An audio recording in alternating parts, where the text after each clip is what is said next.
Now I'll suggest we start with the first talk. I will take over the chair, and Jairo, maybe. I can maybe share the screen. 1 second. Okay, thank you, Jerome. Thank you, everybody, Helen and the rest of the organizers for organizing this. It's a very, very important effort here, and I'm very, very happy to be the starting point to tell you a little bit about this story, which is a wonderful story of missing. Is this expression in English, maybe also in probably in every country, of missing the forest for the trees. Altermagnetism means many materials, of course, we know them for a very long time. And the properties that we're describing on how unconventional time reversal symmetry is broken in the system, it was in front of us many, many times. It just require particular way of looking at it to see it.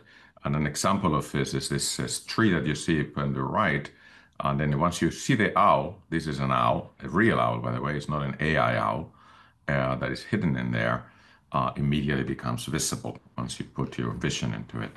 I also want to start by saying that, of course, as the ones that has the credit of all this is this young man, Libor Smekiel, who I've had the privilege of having. I wouldn't call him a student because he was always a colleague for 8 years here in Mainz, and also sharing with Thomas Youngworth that this is part of that story. So once we continue, let me continue. Oh, there you go. So today is a little bit of a beginning. I want to tell you a story, a little bit of how things came about, how very similar to the story of antiferromagnetism, where you have these anomalous effects that we're seeing in collinear systems and being identified. And then in 2021 and 2021, we realized that we could actually, in fact, limit these things and understand them by symmetry. And that's what I want you to understand. This is the origin of altermagnetism. Before that, you're identifying, like similar to other systems, a small, peculiar antiferromagnets, and this is really where it all really took off, as you realize. And then we actually going beyond it to P-wave systems as well. Since I talk about unconventional ferromagnetism or magnetism in general, you have to start with the conventional one. And the conventional one is ferromagnets. Ferromagnets have the property that break time reversal symmetry like all magnets in real space, but also in momentum space. And this is very, very important because by breaking time reversal symmetry through exchange interactions primarily, as you can see here, that allows you for several fundamental effects. One of them is, of course, the one that makes these TMR devices and memory devices possible by having a polarized current that is already strongly polarized at the ground state level. The polarization is not originating from a weak interaction, it's already there. Also, another one important effect is anomalous Hall effect, which was a long time identified as an effect connected to the magnetization. And as we're going to see, this was maybe a little bit false in reality. This is, equal conditions of symmetry, but not equal origins in similar cases. But ferromagnets are vital for us, even though there's very few ferromagnets that we utilize in nature. But it's becoming more, it's a blessing and a curse, because as you can see from the power that we're actually generating now, particularly with the new AI and ChatGPT that we like to use, etc., this exponential growth has changed the coefficient of exponential very rapidly and very scarily, to the point that now the data centers now are beginning to utilize the actual output of energy of small countries, requiring some of them equivalent of 1 or 2 or 2.5, I don't know how you do the half, nuclear power plants to run them. So this is essentially how the current structure is actually now in terms of CMOS and ferromagnetic based IT technology, where here you have the volatile memories and the non-volatile memories in blue. And it is now that the architectures of memories on chips are beginning to come into play. For example, this spin orbit MRAM technology is now, in fact, rising from spin Hall effect, is coming directly into play in several systems in the major fabs facilities, but with several limitations that unfortunately exist already. Then the other conventional system that actually is a privilege to say that in Ukraine is actually the bed the origin, or the one that has actually the largest history on understanding and really studying antiferromagnets. It has a long tradition, as I know from Helen Gomonai, which is our colleague here in Mainz, is the antiferromagnets. Antiferromagnets, they are effectively anti what the ferromagnets do. Whereas the ferromagnets tend to be the practical ones, electrically and magnetically active, because of the strong exchange interactions that anti-align the systems. In fact, the systems we tend to be insulating often, many of them are insulating, and they are also inert in momentum space because they have often symmetry, exchanging the lattices, and that allow that forbids the systems to actually be spin split or spin the degeneracy. This is the Kramer's theorem, which involves the P, which is the inversion, and time reversal. Time reversal is it's like exchanging the colors or inversing the spins. So if you can see here that an inversion point for this rutile type of system, that this is an inversion point, so this guy will go to this side, this guy will go to somewhere in here, and then you do the time reversal, you end up with the same system, and that mandates that essentially at each momenta you have both a spin up and a spin down present. And it also means that any response, any current itself would in fact be difficult to see any polarization. And this is why, in fact, antiferromagnets is one of the last things to be seen in terms of in materials. And until the 1950s even though many of them were identified by curious social stabilities, were not really thought of to be exactly this way until the neutron scattering data was good enough. And this is where we have this Néel paradox, and Néel said in his famous quote, these are interesting but not very practical. Even though he was a very practical man, he's actually the one that came up with the idea of demagnetizing the ships to avoid this German magnetic mines, which in fact are still being used today even to these large systems. So about a decade and a half ago now, we asked the question of why not these materials that are demagnetized at the macroscopic level cannot be utilized and be active. The idea is to begin to make them active in this hierarchy architecture because they tend to be very fast. Essentially, they're about 1,000 times faster than ferromagnets because you have exchange interaction coming into the dynamics. And they tend to also have a lot of properties that would be very valuable in terms of reaching these ultimate limits where you can begin to do the ideas of these terramagnetic technologies. And the basic idea would be to look at metallic systems, and this allowed us to exploit some of the spin-orbit coupling effects that we knew how to do in ferromagnetic spintronics to actually create this what is called Néel spin-orbit torque, where you try to couple to the Néel vector in a system that has two sublattices with opposite inversion symmetries, and be able to electrically manipulate the other parameter because you don't want to have a laptop with 10 Tesla type of fields in there. This was successful, but very restrictive, meaning that there was only one or two materials that we could find that it could do this. And then we ended up stuck where we were. Essentially, ferromagnets are very good because of these strong non-relativistic signals, because you're breaking time reversal symmetry already in the momentum space already, but they're stuck at fairly low speeds now. I mean, gigahertz is still high speeds, but you're not able to go to terahertz. And the capacity is really reached that limit of where you cannot really pack them more, these bits, beyond starting to have crosstalks between each other, the bits. And then the problem in here, of course, that any polarization that you create in here is arising from the weak relativistic effects. And then the problem was that we were going around the problem. Now, because the problem was always this Kramer's theorem of this time and translation and that symmetry that made you be in the weak relativistic limit spin degenerate. One way, of course, is to say, okay, can we break time reversal symmetry not to this, in this way, where you still have it's called a D wave, and so you have plus, minus, or red, blue, red, and still be okay. Because this one, of course, will be compensated. It will be zero net magnetization, but this definitely breaks time reversal symmetry because it's not a degeneracy except at certain, not all planes or not all surfaces.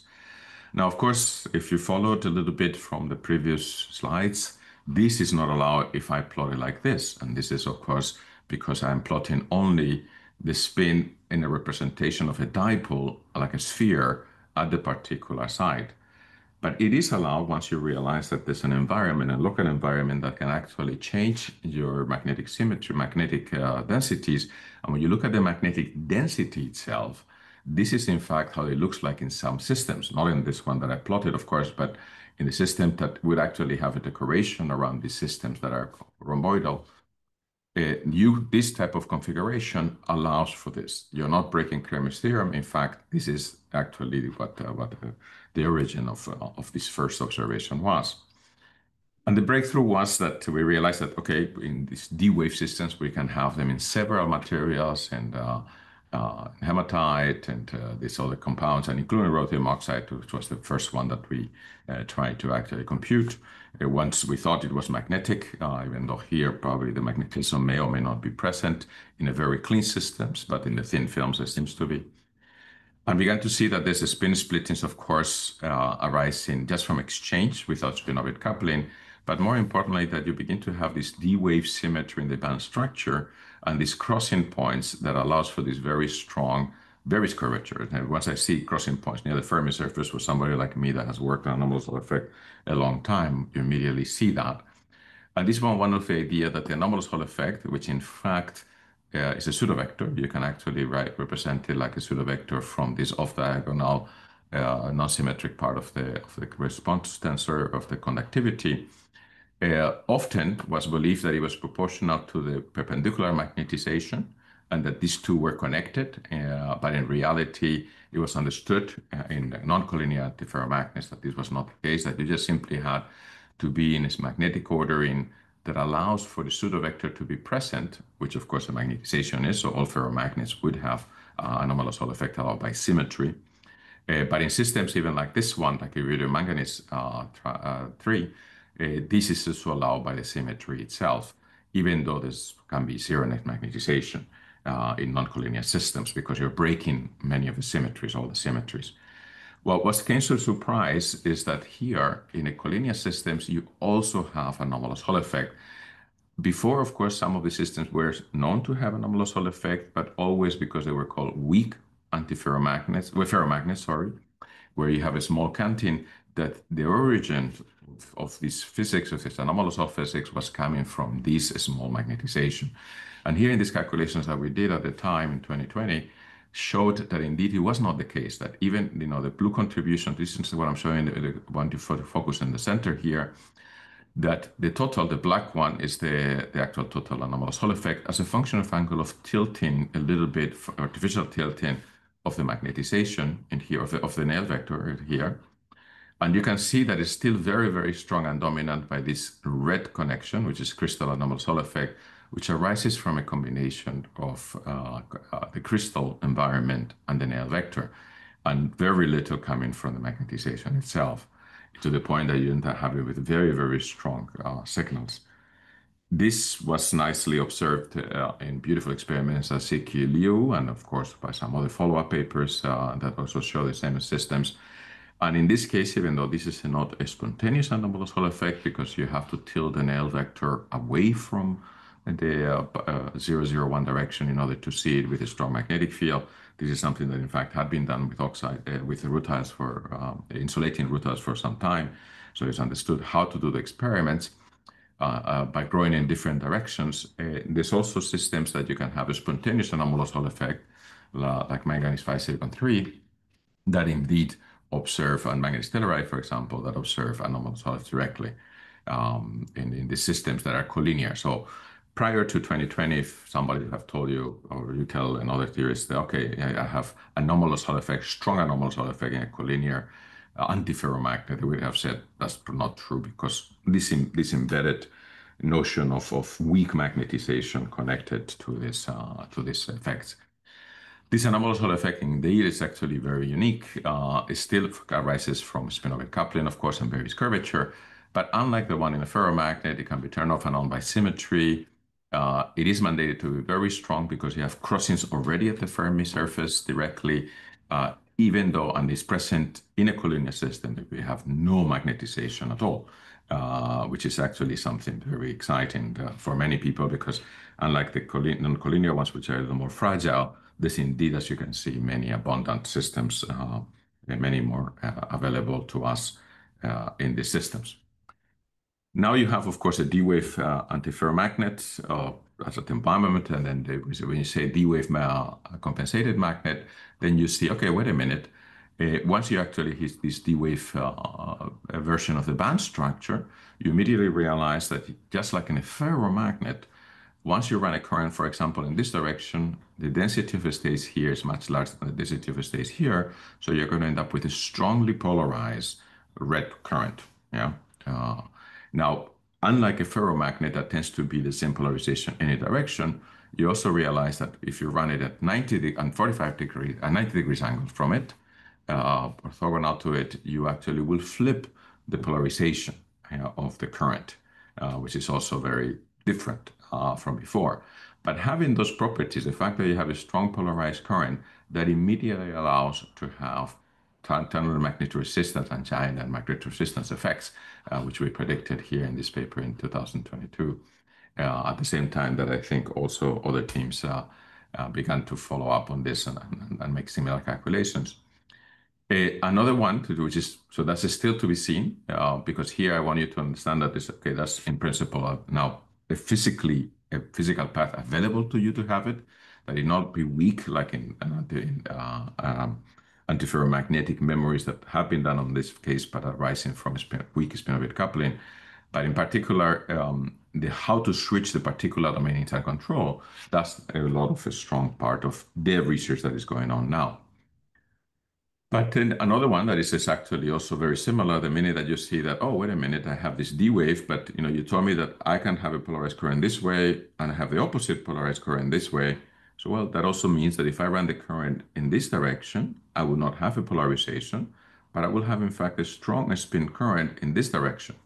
Now, in this case, I want you to understand that this is not a spin Hall effect because this is coming from the dissipative current. And this is what we called it a splitter effect in analogy to other splitter systems. And in fact, this is actually one that we know how to exploit it because here you just have to run a current in and out into a ferromagnet to actually torque it. And these experiments were in fact done almost immediately after the prediction by the team of Dan Ralph and followed up by teams in China and in Japan, which was very interesting because they indeed have the system already ready. They were studying it, in fact, and this is actually one time that essentially the system was already there. They were seeing very puzzling torques and began to understand of why this could possibly be. On the other hand, I want you to emphasize that this is an indirect or agreement with the theory because in these experiments, you are not able to actually flip the Snell vector in different opposite direction. So in this case, it's not a direct observation of it. So this is where we were in 2021 or something, where you effectively had originated from this prediction of the crystal anomalous Hall effect, began to see other systems, other people that followed, and also were doing some of the independent, the spin splittings in the systems, and maybe some of the anomalous Hall effect, etc., that follow from the crystal anomalous Hall effect.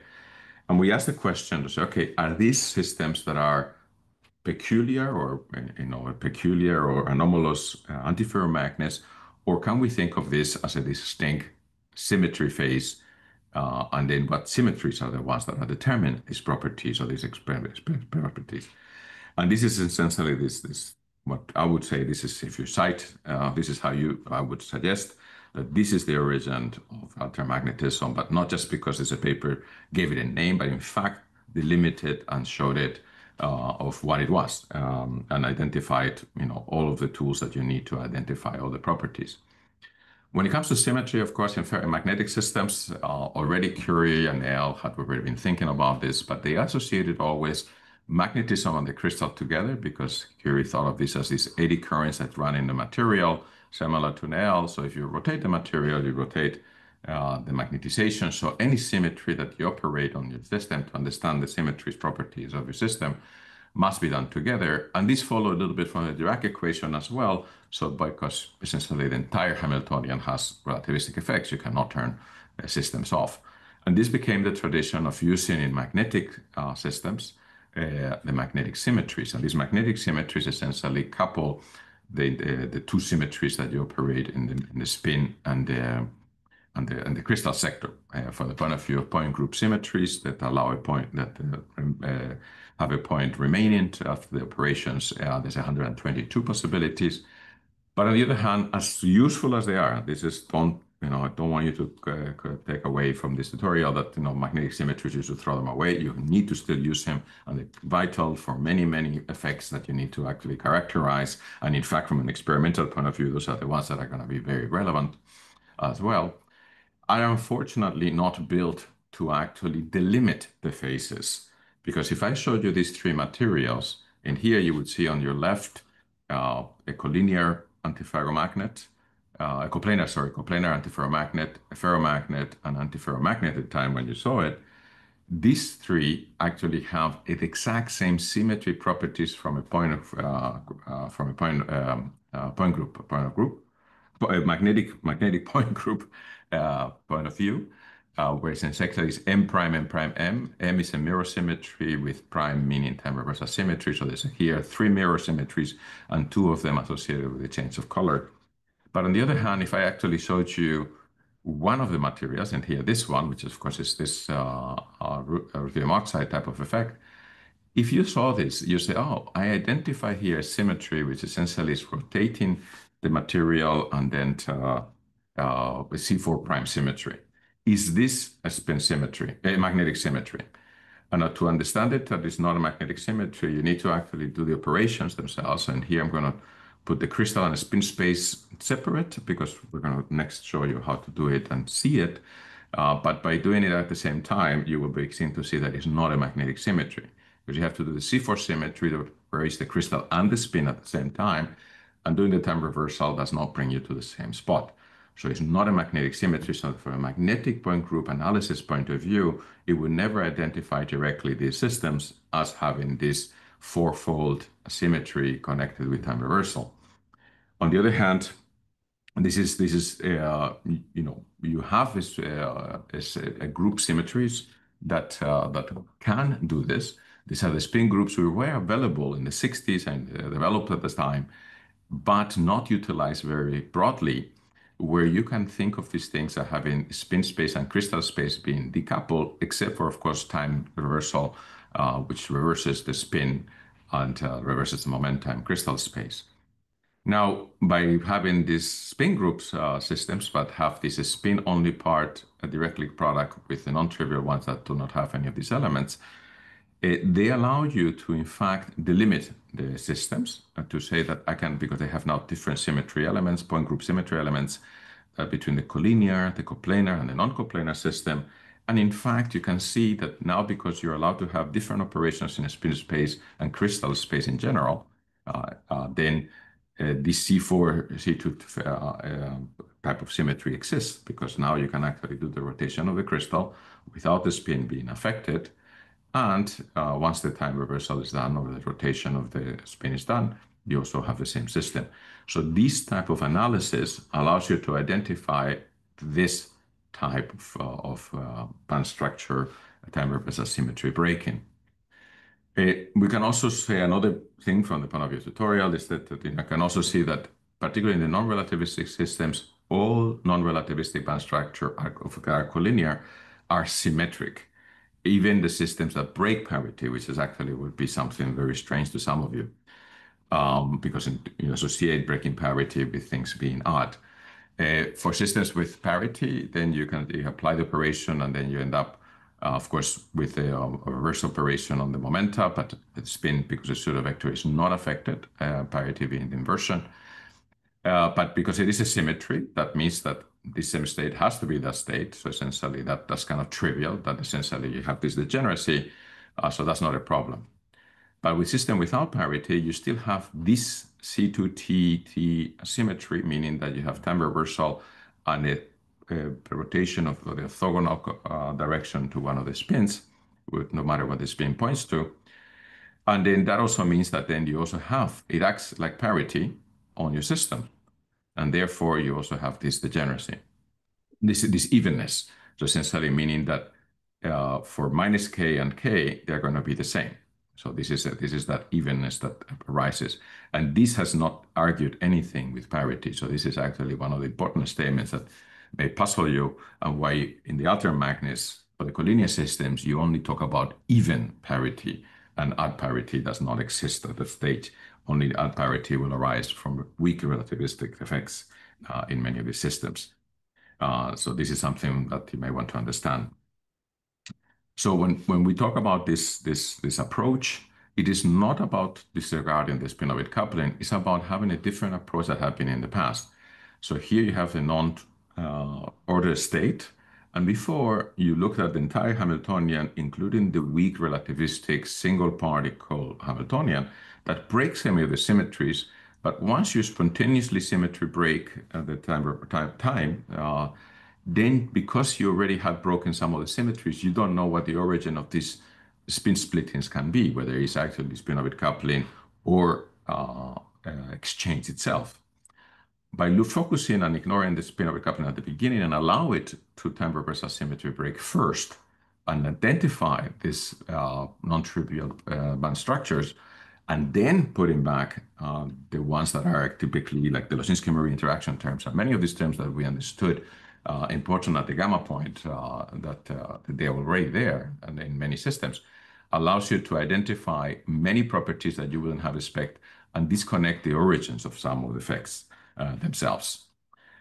By saying this is that we have, by the way, you still have, I want to make sure the time, Jeroen, is this still 15 or 20 minutes that I have, or 30? I forgot exactly. I think I'm scheduled for quite a bit, yeah? Yeah, you still have 15 minutes or until so. 15, 16 minutes. Okay, good. And I don't want to too much. I don't, I want to have enough questions. By this is so now you have this possibility now to actually look at this from this symmetry point of view. You have the symmetry delimited and fully all of the crystal spin arrangements on crystals can be fully delimited by these spin symmetries and identified as ferromagnetic, antiferromagnetic, and altermagnetic. Ferromagnetic is the ones, of course, that will have a magnetization. That this is the ones that do not have a symmetry that couple one sublattice to another sublattice, to the majority to the minority, just because they have different magnitudes, of course. Or like a ferromagnet will be considered, in fact, a ferromagnet from the symmetry perspective. The antiferromagnets, we know this already, that they involve a spin rotation in spin space or time reversal, and parity or time or translation. So either of these two symmetries, the coupling the two sublattices will force compensation. You need to have a symmetry that forces compensation, but also, in fact, will force a degenerate bands. And of course, altermagnetism is the rest, where you essentially you have this splitting where you're breaking these two symmetries, and the symmetry connecting the two sublattices must involve a rotation. In your case, you're going to see that you have essentially only three possibilities of several finite number of possibilities. And I wanted to show you that indeed in here, once you say, okay, this time reversal symmetry breaking, but time reversal symmetry breaking, you associate often with ferroic behavior, even though Nail vector, like opposite antiferromagnetic alignment is not. It is because once you look at the spin densities, you can decouple them into spherical harmonics, which I think is the more natural from in the non-relativistic limit. It's atomistic versions of multiple expansions, where you have the dipole component that we were showing, which with that one, there's too simple of a thing you wouldn't have seen, and in here, the D-wave spherical harmonic. Now, if you give your glasses where you can see the dipole and the D-wave spherical harmonic, if you put in the dipole glasses, you will see that the system is still degenerate. You don't see this spin splitting, yeah, according to your glasses, because you only see this dipole order, which in fact is not breaking your time reversal symmetry. But it is indeed, if you put in only the D-wave glasses, you'll see that it is the ferroic, that each atom is ferroically. So it's the same ferroic D-wave order, and that's the one that is breaking your time reversal symmetry. And indeed, the underlying crystal symmetries as well, because you go from a four-fold to a two-fold at the Fermi surface type of behavior. And this gives you these possibilities of having now the D wave, G wave, and I wave, which are the altermagnets. And indeed, with these tools, you can classify all possible altermagnetic spin point groups. And then there's only 6 possibilities. So you can have a planar and a bulk type of version. The planar is that in the KZ direction, in one of the directions, nothing is inert. And then you have 2, 4, and 6 perpendicular to the plane Fermi degenerate nodal planes surfaces. That means 2, 4, and 6, D, G, and I for just connecting the numbers. And in here in the bulk, indeed, you seem to, when you count, you seem to count the odd numbers. One, in reality, there's 1 in the plane. So it's also still 2, 4, and 6, but it's a little more complex. Here, for example, you see the chromium timonide and some other systems, but indeed, many, many materials can be identified from this directly. One of the breakthroughs, of course, even though symmetry is very clear, is that in reality, once you actually have this, they still want to see it. They don't believe it until they see it, And so one of the first direct observations, in this case, very, very clear one, is this manganese telluride experiments. I'm showing you the one with our collaborators, where there were several at the same similar time in the PRL and PRB. Showing the spin splitting in manganese telluride, not mercury telluride, sorry, and manganese telluride that show that, and even then followed up with some other beautiful experiments where you could indeed also image in this Nature from last year from Thomas Youngworth and colleagues, showing these beautiful domains by combining XMCD and XMLD experiments in this type of structure. That they could actually control some of the large domains, and the domains being very large, which is also a good message as well. Chromium and timonide is another one that has now, of course, been verified and observed in several experiments. This is one of the first experiments that show the spin splitting, in this case, not spin resolve, but still showing the splitting themselves that would not be out there if the altermagnetic order would not be there. Then you also can ask the question, particularly from the point of view of Ukraine, that has this strong phenomenological tradition in antiferromagnets, and we have a question with your own team, how what is the part that can affect the magnetic sector, where you begin to ask these questions in the long wave and limits of the excitations of the magnets. And here, of course, these spin symmetries that are in the band structure that is splitting under the degeneracy will also be transferred to the magnetic sector. In an antiferromagnet, you have the two helical modes being degenerate, and in here, the different directions, the y and x direction, the orthogonal directions, they are switched.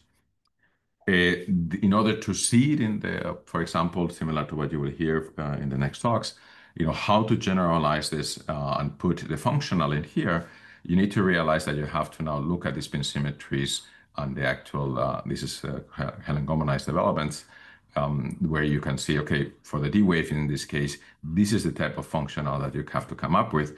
And it's important to realize that some of these things, for example, many of you would agree that, oh, if I have MX, MY, MY, and X, I see that this is the Losinski-Maria term, but of course, these terms tend to be at the gamma point, which is not what we're discussing here. This is in fact the ones that are finite momentum. This is the one that essentially are actually affecting your band structure, not at the gamma point, because at the gamma point from the altermagnetic, without the weak spin coupling limit, they would all be degenerate at the time. So these are the terms that were in fact present, but not seen because of this point of view that was used before.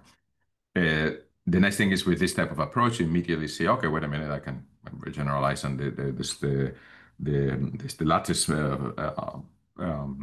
Hamiltonians can be very well characterized up to a large fraction of the Brillouin zone by this weak phenomenology in this slow momentum.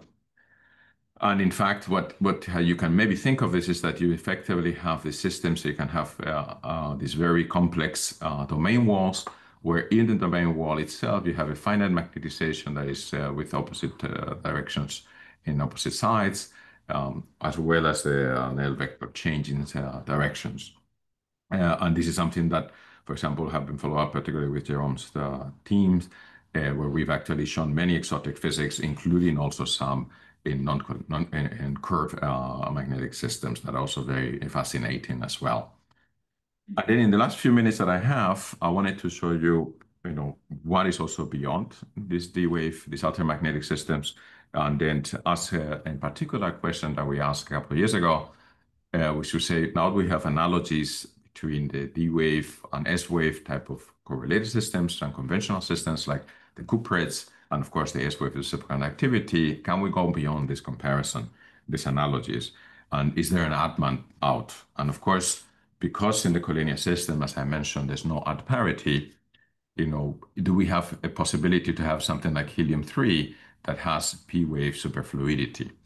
And in fact, this was a question that some of the papers, in fact, say that it's impossible, and some of the papers that were following up on the study and the spin splitting by the magnetic symmetries and did unfortunate some errors, that they would actually say, no, there's no spin splitting in any systems if you have, but in reality, it's possible, and this is the work of the student Anna Berg-Helenes, our student with Livers Mekiel. And in here, of course, because it is not, we're looking for at parity, where to look for. First of all, you cannot look in a collinear system, because here I'm actually, by the way, asking the question not at parity from spin-orbit coupling, which would be natural, but just from exchange. And you're asking a pretty odd question, because you're saying that can I have a spin splittings that the band structure itself is time reversal symmetric? I want you to understand that this would be time reversal symmetric, because if I do the time operation, this would be connected to this side, which is not the same thing like this. This is in fact breaking the time reversal because opposite sides have the same color. So then how to do this, of course, in the collinear system is not allowed, so you have to be non-collinear. You also have to break P times T, because Kramer's theorem, the parity times time, is very strong, meaning that no matter you're collinear, non-collinear, strong spin-orbit coupling, not spin-orbit coupling, that Kramer's theorem mandates, no matter what, to be spin degenerate. And you also have to break parity, inversion, because you can see that in here. If you apply inversion, you will end up with a red in here. So therefore, this is breaking that symmetry. And then, but you have to maintain time reversal symmetry. So you're only left with one possibility, which is time-time translation. So operating the operation of time-time translation is the one that would allow you to have essentially time as a point group symmetry, meaning that translation will be vanished of your system. And indeed, you can have particular here, so the Kogema model that we showed at the beginning, but that you can actually have it. And the fact that is very interesting that this coplanar Kagome model itself has the spin splittings that are linear and the spin splitting, so you have the odd behavior. But because you have very strong, this is spin symmetry that has a rotation perpendicular to the plane of orientation and time reversal, this is the symmetry, combining this with this mandates that all the polarization and momentum space is out of the plane. This is actually meaning that there's no polarization in the plane in this model. And it's a very strange thing to say, because I'm telling you that in real space, you actually have the spins on the plane, but in momentum space, all of the polarization, all of the currents, all of the signals that you would in fact see are in fact out of the plane. For non-coplanar systems, it's different. The actual here for the particular model, you break those symmetries, and then you would end up with a coplanar type of texture, but it's still, quite exciting. We have actually materials that people are trying to see, like cesium nickel oxide, and that you can see. But in fact, you can go through the magnetic data table and see that there's about 60 candidates, or quite a few candidates showing this at parity behavior. Some of them are almost pure P-wave, and some of them are a combination of P-wave and F-wave type of systems. Then not only that, you also have some new exotic behavior, in this case being some of you may be familiar with the Edelstein effect. The Edelstein effect is an effect in magnetic systems, in spin-orbit coupling in Rashba systems, even non-magnetic systems where you break parity and you run a current, and then you end up with polarization perpendicular, but on the plane of the system. In this case, because some of these things are coming from exchange origin, they tend to be much, much larger. So you end up with an effect that is very much larger than before. This is the work of Atassi Chakraborty that is now to be appearing in Nature Communications. And then also showing the very strong anisotropy of this P wave with these normal planes as well as accompanied a strong anisotropy, giant anisotropy of the current distribution as well. One of the things I wanted to say that essentially this actually, and you will hear one of the talks from Ricardo, comment that, for example, in a helix state, which is, if you look at just the helix state itself, would be a P-wave magnet from that symmetry considerations, if you ignore the lattice itself, that they have a beautiful nature that have seen some of these P-wave types of behavior. Unfortunately, not the Edelstein effect, but that's something that we're working with them to hopefully observe that as well. And then I come to my end, and here I just wanted to show you kind of an overview of how this field arose, how and why, as Jerome has said, people are quite excited because, of course, we had, of course, different, we thought we knew everything about magnetism, but sometimes we always end up with surprises just by looking at things in a different perspective. But one of the things that I think is important is to realize that these things have been there for a long time, and they're there.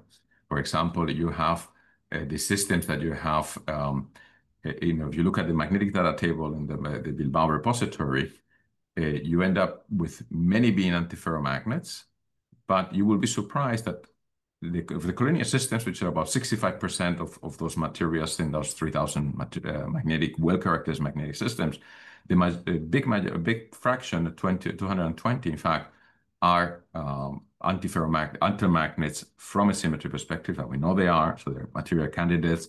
Whether they are practical or not is a different story. And they're in fact more than ferromagnets. So there's more collinear this altermagnets than the collinear ferromagnets that we know in the fractions in this representative fraction, which only represents about 10% of all known materials that are magnetic. Also, what is exciting is that it's not just restricted to one or two systems. You have both insulated and semiconductors, metallic connection to superconductivity in all kinds of chemistries and crystal structures. It happens in 3D and 2 dimensions. And then it connects to many other areas, not just simply spintronics. You have superconductivity, as you will hear in some of the talks, valleytronics, a lot of effects that will come from the topology, because here you have the spin symmetry topology connecting your band structure and governing in a very different way some of the topology that will arise once you turn on spin-orbit coupling or you consider spin-orbit coupling, which will be unique. And this is, I think, why it has so rapidly increased.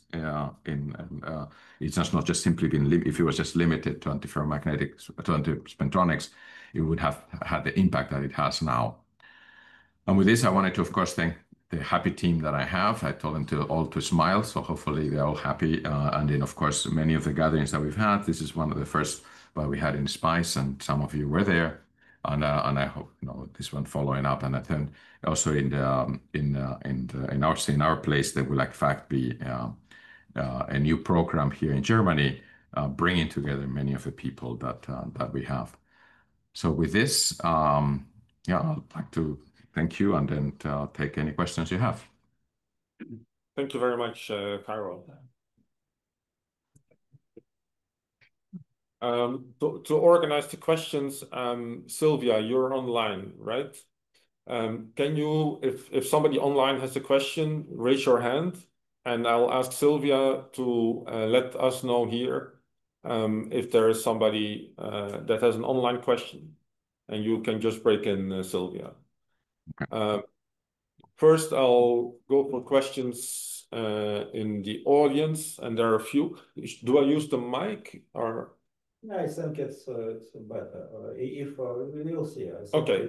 It's enough sensitive enough. And then first, Asle. Thanks, Jairo, for a great talk, Asle Sudde. I had a question concerning your statement at the end there on P-wave superconductivity. Would you say that Does your statement? No, I didn't say superconductivity, fluidity. Not superconductors. Okay, great. Sorry, it was helium-3. Yeah, we understand helium-3.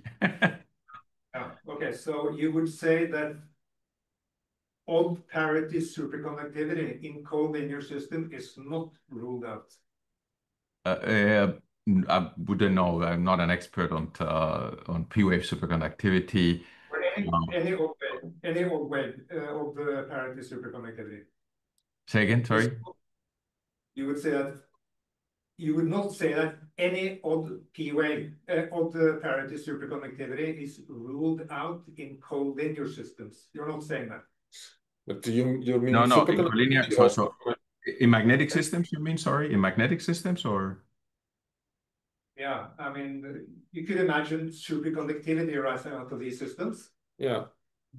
And you would Yeah, not... then it wouldn't be, because you see, superconductivity in this case, it would be depending on the. Okay, I'm going to give you my thought, but this should take it with a grain of salt, because I know the fact that I can say strictly is that from the magnetic order point of view, okay, in the weak relativistic limit, essentially the collinears only is even parity is a theorem, is a symmetry theorem, and then for the odd parity spin splits that you see, exchange spin splits, it has to be non-collinear. Now, from the point of view of P-wave possibility of P-wave superconductivity, that you would of course be having originating maybe from fluctuations that you may think coupling with the spins waves. There, I don't know how you would, for example, in a collinear system, think of the pairing, because the magnons themselves that could do the pairing are in fact also even parity. So that I don't know how that would work, but I don't think off the top of my head of a theorem or anything like that would prevent it. If you combine it with the spin-orbit coupling or some other systems that allow for the pairing. So that I don't know. I will give a talk later today where I will explain how. I saw your talk and I'm looking forward to it. Yeah, I saw your thing in there. Okay. Another question, please go ahead. Mr. Sinova, thank you very much for the speech. Previously, I have read your works about spin Hall effects and anomalous Hall effects, and it's a great honor for me just to stay at this conference and to watch your brilliant animations, and especially with these glasses of light polarization, dipolar and D-wave polarization. My question would be, at the very beginning of your speech, maybe it's about the current situation in Ukraine. Could you please describe the connection between magnetic Mainz and those antiferromagnetic events of Neo paradox or something like this? No, what I mean by that is that when the story, it's nice to look at history and understand history and understand where we stand on the shoulders of giants, like Newton said, and in our field we stand on the giant shoulders of Ukraine, because the tradition of these physics for many people that actually Helena Gomonai taught me very much, and this is the one that I tried recruited very much coming here to Germany when I learned all of this physics. Arose a lot from this tradition that you have. Now, of course, this connection of the minds that I mentioned is that this is a very nice parallel discovery to antiferromagnets. Antiferromagnets were, in fact, we knew about superconductivity long before we knew that antiferromagnets existed, in fact, because antiferromagnets are difficult to see. You have to put strong fields, and then you have these susceptibilities over strange. And then eventually, Neil, who was an experimentalist, not a theorist, had a very strong intuition. And intuition is a very vital thing, particularly from a phenomenological point of view, that this could be the explanation for this very strange, anomalous paramagnets or diamagnets that they were seeing, these very strong susceptibilities, and proposed that. But unfortunately, and then he proposed at the end when he discovered it, and then neutron scattering really showed that it was the case. He said in his speech that these are not very practical systems, extremely interesting from a basic fundamental point of view, but not practical because he understood that they were so hard to manipulate And then this was a part, when you say such statements, sometimes if a theory says such a statement, it's not a strong statement because theories are not very practical, even though I can say that I'm a practical theorist from the point of view of predicting things, but not often, yeah, sometimes, yeah. But he himself was a very practical man. So if he says those statements, because he's the one that, in fact, as a physicist, saved a lot of lives. Before that, all of the ships in the Atlantic Ocean, they were being destroyed by these magnetic mines. And then if you actually put coils around this huge coils, I mean, that you actually had to put in there, you can demagnetize this strongly because they're made out of iron, demagnetize the systems, and then they have a very small magnetic signal. And this is in fact what they're still doing in many of, all of the, every single, submarine that you built, yeah? So this is actually a very, one of the things that you should be aware of it sometimes. At least something that you can tell in a bar as a colloquial thing. But this is what I meant. Okay. Now I see the point. Thank you very much. Thank you. Yes. There's no. No, Sasha, there's nothing online. Sylvia, let me know if there's something online. Otherwise, Sasha, please.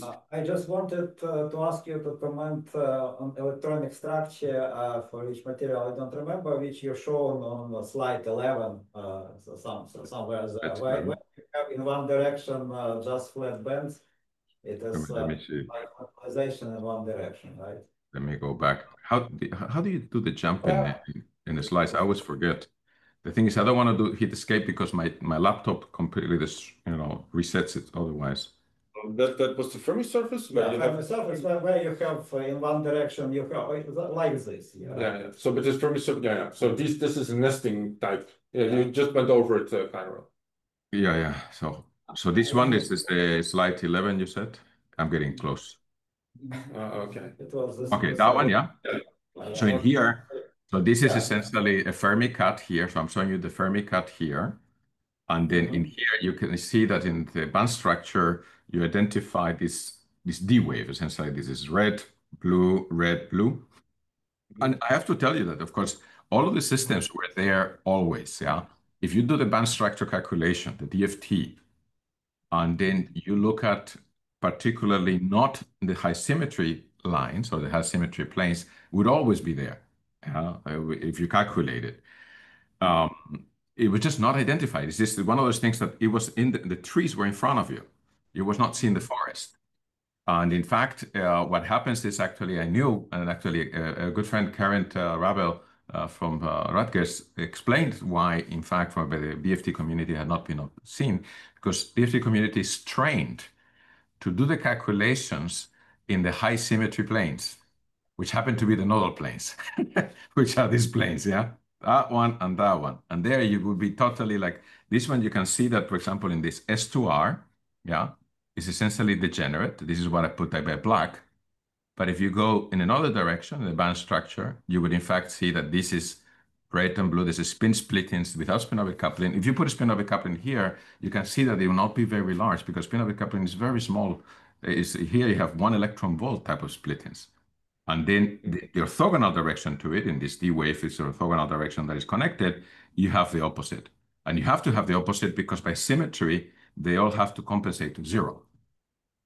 But I just wanted to ask, why do you think it happens that in one direction it is just almost flat?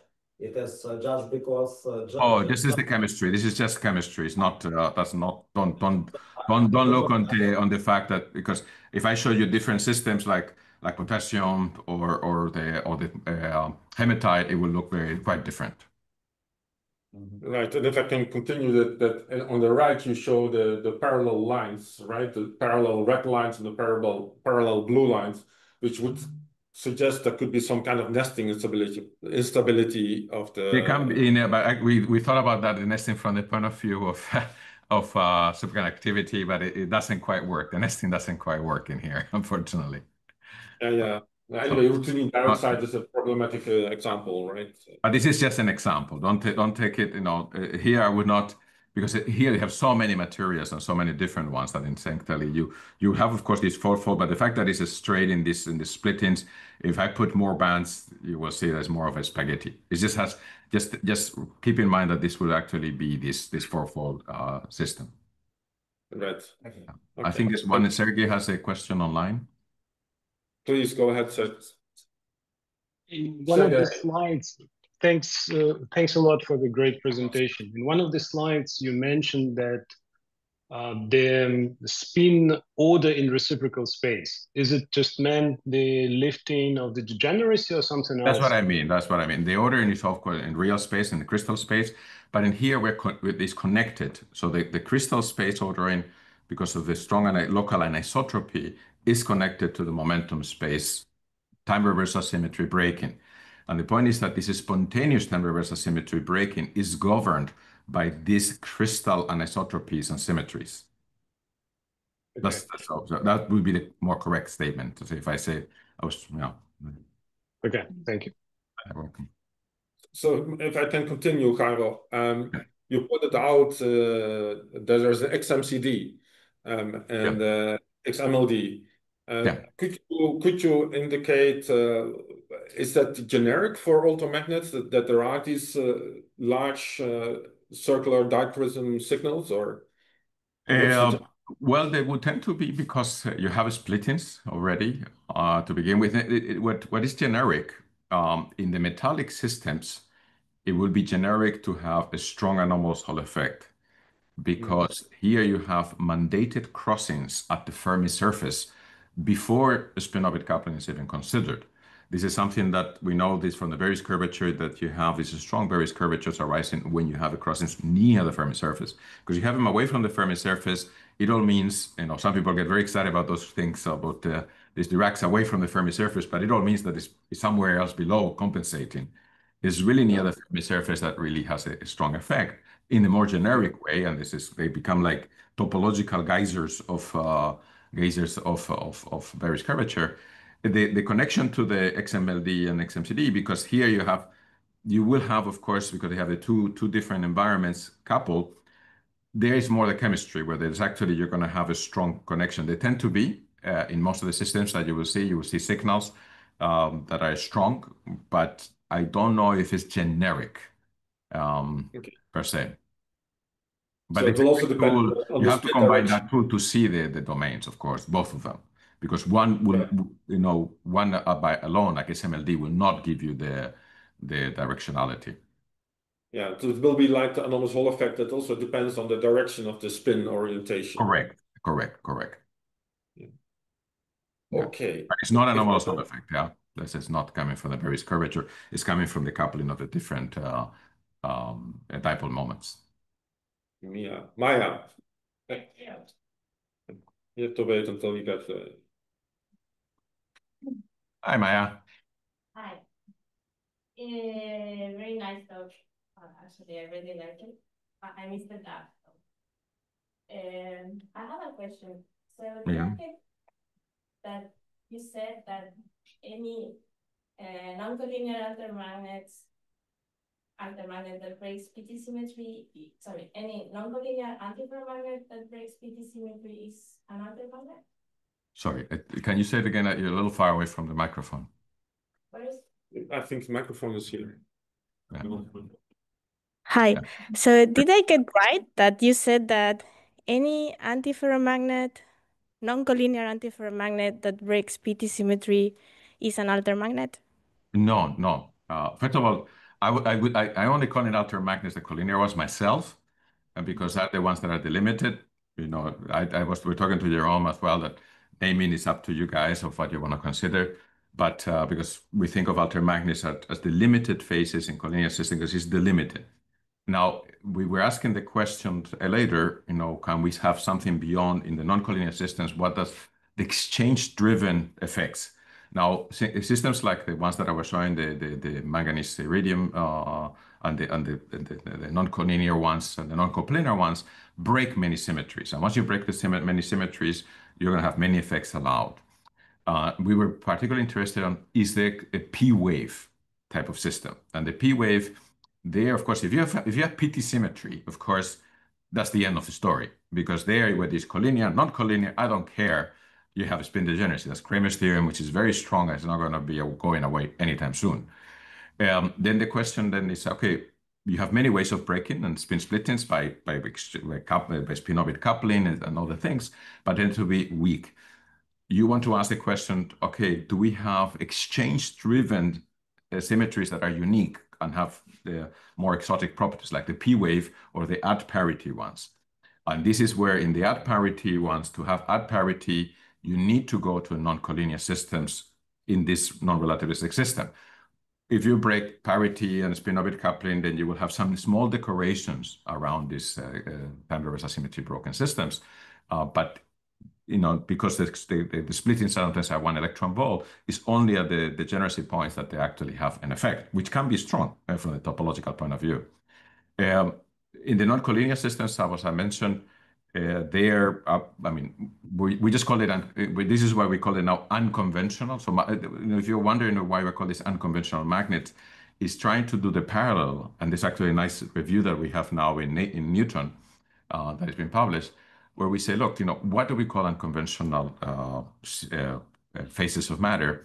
And the conventional tend to be things that are breaking the underlying crystal symmetry.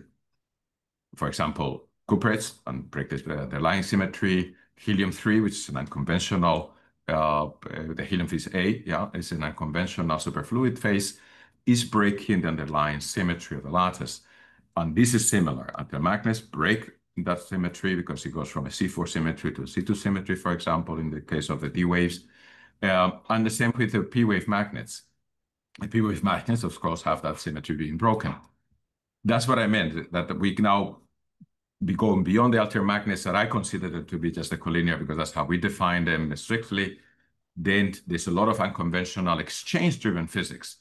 If you combine them now with spin-orbit coupling, then of course you can have it all. You can have many other things, but I would just say focus on the physics that each of them have, and then particularly for the point of view of the non-collinear ones, we identified very strong Edelstein effects and systems that we know that they will be strong to observe, but that's there's many things to do. I think the sky is the limit, I think. Thank you. She says thank you. Can I summarize as follows? We are a bit late, running late.